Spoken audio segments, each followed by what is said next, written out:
Morning, students. I'm Amos Michael, teaching physics in Mount Zion Matriculation Higher Secondary School, Pudukkottai. I once again welcome you to the online physics class. In this class, we are going to learn about concave mirrors. So, this is nothing but a concave mirror. So, we will see in detail what it is. So, what are the learning objectives of this class? First one is rules for obtaining images by concave mirrors, and second one is formation of different types of images by a concave mirror.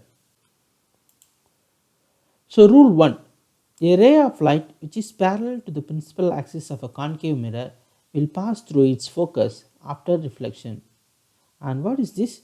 This is nothing but a concave mirror, and this is the reflecting surface, that is the dark line, and outer this is the outer surface which will be coated with mercury. So light cannot pass through the other side of the mirror. So here, when a ray of light which is incidence parallel to the principal axis, what is principal axis? The ray, the line, the imaginary line passing through the center of curvature, focus and the pole of a mirror is called principal axis, as you know very well. So here, when a ray of light which is parallel to the principal axis of a concave mirror will pass through its focus after reflections. Okay. Now what is the second rule?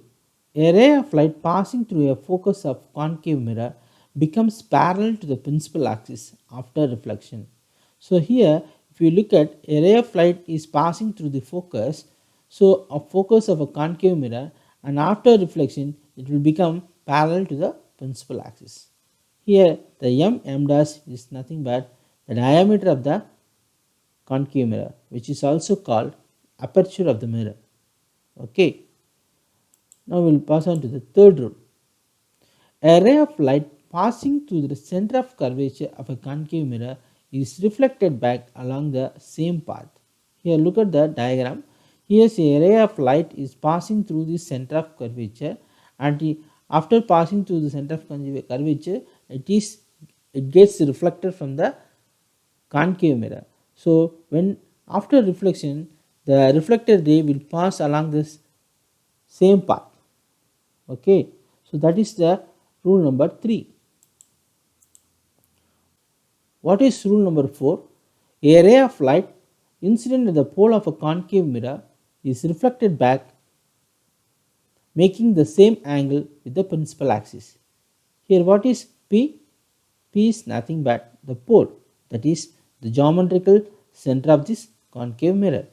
So when a ray of light is incident at the pole and it is reflected back by making the same angle, that means if you measure the angle with respect to the principal axis, and this angle of incidence will be exactly equal to the angle of reflection r. So I will be equal to r. So these are the very 4 important rules of concave mirror. What is a real image and virtual image? There is a difference between real and virtual image. So the image which can be obtained on a screen is called a real image, whereas the image which cannot be obtained on a screen is called a virtual image. Virtual means imaginary. So the image which we are seeing in a plane mirror, in front of a mirror, and this one is a virtual image. Why? Because we can't catch the image on a screen. Okay. The next point is, it is always inverted. What do you mean by the term inverted? Upside down. Yes. So real image will be always inverted, that is upside down, whereas the virtual image it will be always erect. Erect means upright, straight. And what is the third difference? The reflected light rays do meet at a point. So after reflection, the reflected ray will meet at a point, whereas here in the case of virtual image, the reflected light rays do not actually meet, but they appear to come from a point. So next we are going to see the formation of the images when the object is placed in front of the concave mirror at different locations. The first case is when the object is at infinity. What do you mean by infinity? Yes, it's a uncountable. Infinity means uncountable distance. When the object is placed at the infinity, say for example assume the man is standing at the infinity and the image will be formed at the focus. So it will be a real and inverted. So it's a real means it can be caught on a screen, okay, and it will be a inverted one, and not only that, it will be much smaller than the size of the object. That means it will be a highly diminished one. So what do you mean by diminished? It will be much smaller in size. Look at this diagram. So here a ray of light is coming from A and it is incident at the point. So after reflection it passed through the focus. The next case. So when the object is placed beyond the center of curvature, what is the beyond center of curvature? So this one is the center of curvature. Beyond means here. So from this position beyond center of curvature means so beyond C, that is in these locations. So if the object is placed beyond the center of curvature, the image formed is the image will be formed between the focus and the center of curvature. So this one is the focus and this one is the center of curvature, and the image will be formed in between the focus and the center of curvature, and it will be a real and inverted image. So it will be not only that, it will also be a highly diminished one. Look at this diagram. So the object, that is the candle, is placed beyond the center of curvature. So the image is inverted and diminished image is formed between the center of curvature and the focus. So when the object is at the center of curvature, so here you look at this diagram. So when the object is exactly placed at the center of curvature, here the black line it represents the object and the red line it represents the image. Okay, so when the object is located exactly at the center of curvature, the image will be formed at the center of curvature, and it is a real and inverted images. What do you mean by real? Yes, it can be caught on a screen. Okay, and the size of the object will be same as that of the object.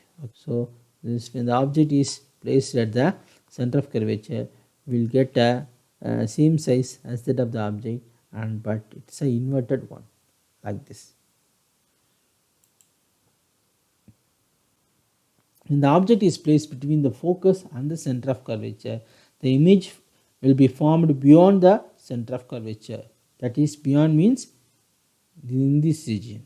Okay, and it is a real and inverted, and not only that, it will be a magnified. Suppose if we have a concave mirror of focal length 10 centimeter, then the C will be at a distance of 20 centimeter. Why? Because so R is equal to 2 times the focal length. Okay, so if f is focal length, small f is 10 centimeter, 2 into 10, 20 centimeter will be the distance of the center of curvature. So if the object is placed at a distance of 15 centimeter, that is between 10 and 20, then the image will be formed greater than 20 centimeter. Say for example, at a distance of 25 centimeter, the image will be formed. Okay. So the next case is when the object is placed at a focus of a concave level, what will happen?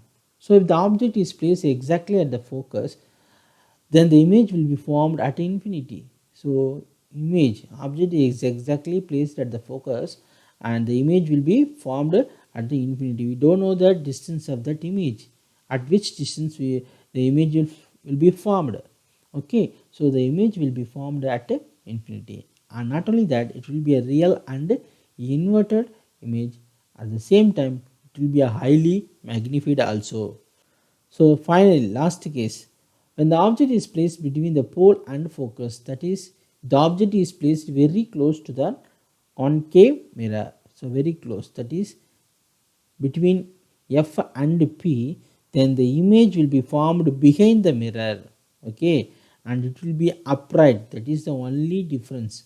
And not only that, it will be a magnified image, so upright. So far you have seen a real and inverted image. So in this case alone, the image will be a virtual, erect and magnified also. So summary of images formed by a concave mirror. So this one is the object position and image position, size of the object and the nature of the images.